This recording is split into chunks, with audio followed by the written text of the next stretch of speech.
Tinitignan ngayon ng Presidential Anti-Organized Crime Commission ang dalawang insidente na maaaring tip of the iceberg kung tawagin ng underworld ng Pogo sa bansa. Isa ang niraid na illegal na clinic sa Pasay City at ang pangalawa, ang pagkidnap sa isang Indonesian national para maiparansom sa pamilya. Nakatutok si Sandra Aguinaldo.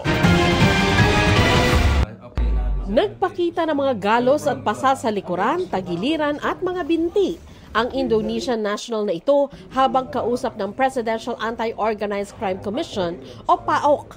Siya ang Indonesian na sinasabing na-kidnap sa Makati City, dinala sa Silang Cavite at kinulong ng may 10 araw para daw hinga ng pera ang kanyang pamilya sa ibang bansa. Nagtatrabaho raw siya bilang IT o Information Technology Officer ng illegal na Pogo o Philippine Offshore Gaming Operator. Ang sabi niya, for 10 days, tubig lang ang binibigay sa kanya, tapos isang beses o 2 beses lang siya pinakain. At sabi niya, kinukunan siya ng picture, tapos pinapadala doon sa mga magulang niya, tapos hinihingan nga ng ransom. Sinasaktan siya kasi nga naiinis sila dahil parang ang tagal mag-produce ng pera, yung pamilya.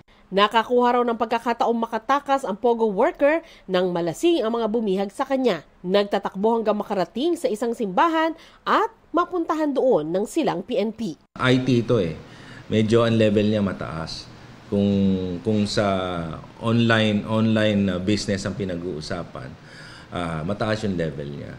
So meron siyang IT company o business doon sa bansa nila.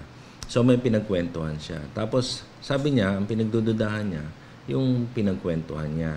Sa ngayon, na-turn over na sa Indonesian Embassy ang biktima. Iniimbestigahan pa ng PAOK ang nasa likod ng pagdukot dito. Patuloy ding tinututukan ng PAOK ang isang ospital sa Pasay City na iligal ang operasyon. Ayon kay Cruz, kabilang sa natagpuang hospital equipment doon ay yung para sa pagraretoke ng mukha na maaari umanong magamit ng mga kriminal para magbago ng anyo.